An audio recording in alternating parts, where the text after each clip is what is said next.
Hello and welcome back to the Cupcake Jemma channel with me, Gemma. I'm here at the Crumbs Doilies shop in Soho, where we are getting our Easter vibes on, and we always have such a wicked display at Easter. It's actually one of my favourite seasons to have in the shop, just because we have like little chicky things and little eggy things. And today I'm going to make some cupcakes for you guys. I can't actually believe this isn't on the channel.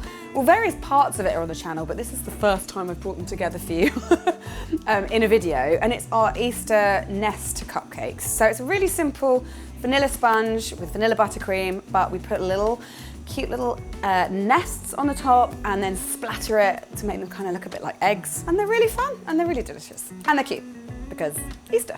It's going to be a simple vanilla sponge. You've seen me make these a million times, but you know, let's recap. So we're going to start with 125 grams of soft, squeezable butter. Also going to add 125 grams of caster sugar. And I'm going to just take this off for a moment and sift some self-raising flour. I've got 125 grams of that. Just going to put that straight in.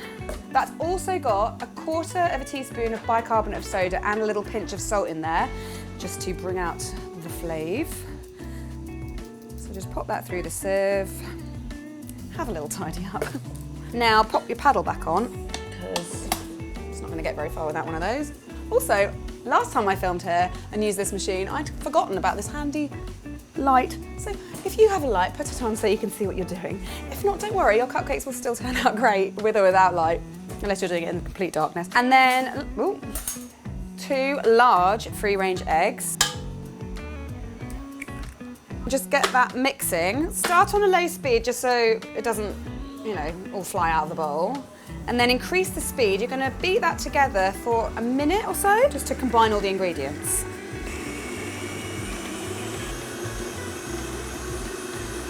Oh, that's looking good. So I'm just going to keep that going on a low speed while I add 1.5 tablespoons of whole milk.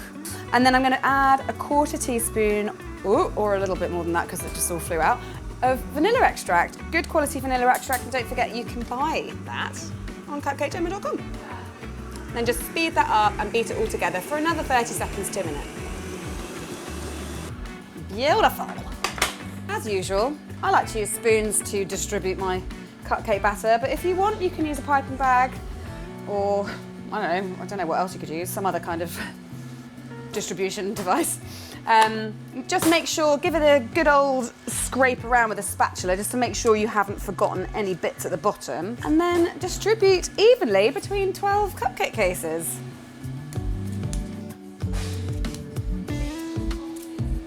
When you've done that, you just need to bake these at 170 degrees C for 18 to 20 minutes. Give them a little prod when 18 minutes is up, just to see if they spring back nicely. And if they don't, just add a little minute here, a minute there, until they're ready. Do you want to get closer? Right, my cakes are nice and cool, and so we're going to start decorating. Now, of course, I've made some buttercream. In this case, I've made just regular American-style buttercream. You've seen me do this a gazillion times, I think. You need to put 200 grams of soft unsalted butter. Now, this needs to be squeezably soft, so make sure it isn't just room temperature, because your room might be cold. Beat that up for at least 5 minutes, and what you're looking for is for the colour to be nice and pale. Then you can add your icing sugar. I've got 320 grams of icing sugar, which I've sifted to get rid of any lumps. I'm going to add it in 2 stages, beating for at least 3 minutes after each addition. Once that's all in, throw a little pinch of salt in there as well, just to bring out the flavour. Next, you can add your vanilla. I'm going to just add about 1/4 teaspoon of good quality vanilla extract, and then follow that with your milk. I'm going to start with 2 tablespoons and just see what the consistency's like. And of course, I'm doing this on a slow speed so it doesn't fly out and get me all milky. And it should look like this. Now, of course, I've coloured mine. I've used just an oil-based food colouring. We use Colour Mill, but you can use food colour paste or liquid if you like. Just beware with liquid that it might change the consistency of your icing. Just mix that really well until you have whatever colour you like. But I feel like purple, or sort of lilac and pale blue are really like mini egg, Eastery colours. I don't really know why. I guess that's because the whole world has decided that, and most of the stuff you get at Easter are these colours. You can pipe this onto your cupcakes if you want, but I'm going to go old school and do it with a palette knife. So each cupcake gets around about that amount. This is how I used to do it back in the day. I just blob it on with my palette knife. You could also use a spoon. And as I bounce, I turn my cupcake. It's just to guide the icing into the edges of the case. If you feel like you've got a bit too much, you can dab it and just wipe it off onto your bowl. I think that's quite nice. And then just give it a little smooth off. Gorgeous. And then keep going until you've iced all your cupcakes.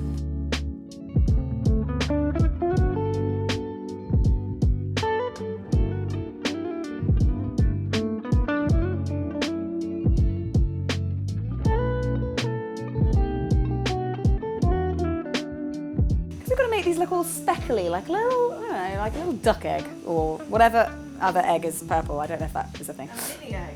Oh yeah, mini eggs. You can do this however you fancy, but the best way we found, the tastiest way, is by just literally watering down some cocoa powder into a sort of liquidy paste and splattering it on. So I've just got like 10-ish grams of cocoa powder and some water and my little whisk, my trusty little whisk, and I'm just gonna add a little bit of water at a time, give it a whisk, and when I reach the right consistency, a splattable consistency if you will, I'll stop adding water.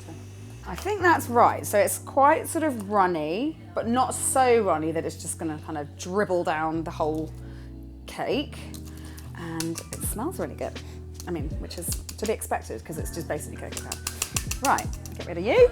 Now I'm just gonna do this with a little paintbrush, just kind of sort of, and apologies in advance, Nikki, because you might actually be in the line of fire here. I'm just gonna flick it.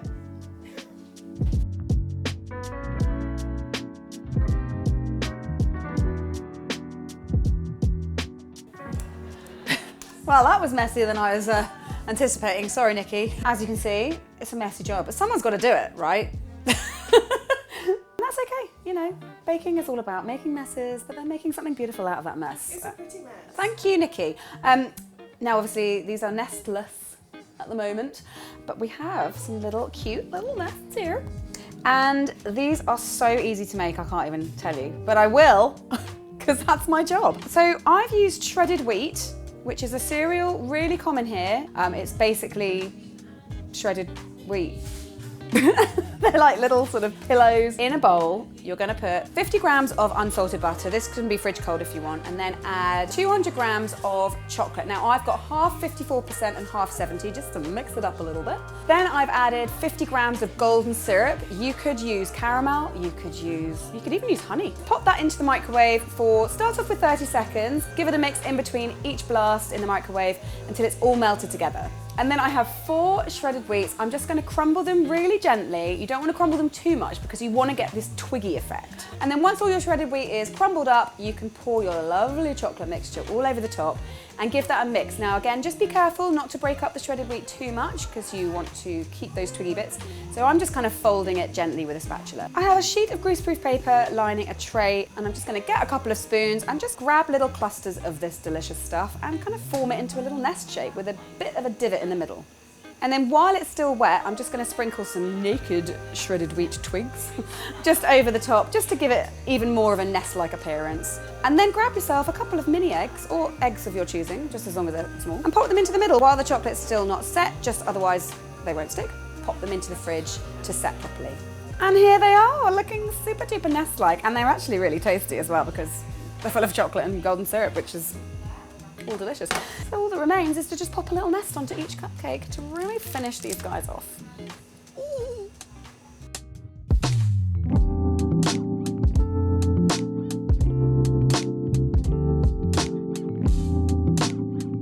Oh, they're so sweet and Eastery.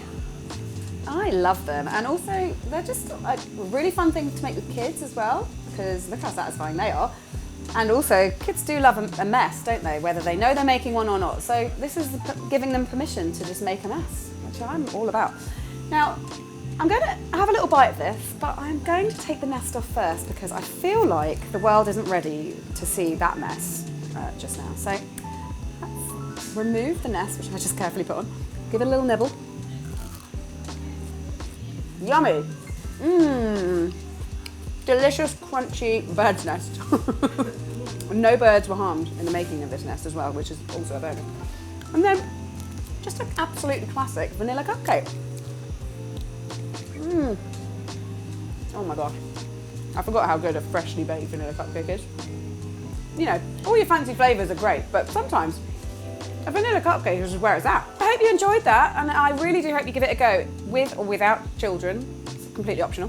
Do let us know how you get on in the comments below, or use the hashtag Cupcake Jemma on Instagram. And also, if you're in town, in London town, not just any old town, these are going to be in the shop all week alongside all of our Easter classic flavours, cupcakes, cookies, tray bakes, all the things. It's always super cute in the shop, so please come along if you're around. You can also order these online, and I've really enjoyed sharing this with you. So thank you so much for joining me for this mess.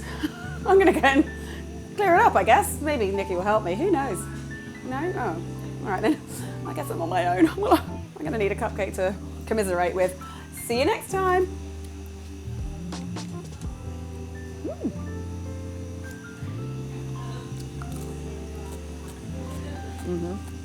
Yeah, crunchy, crispy, delicious.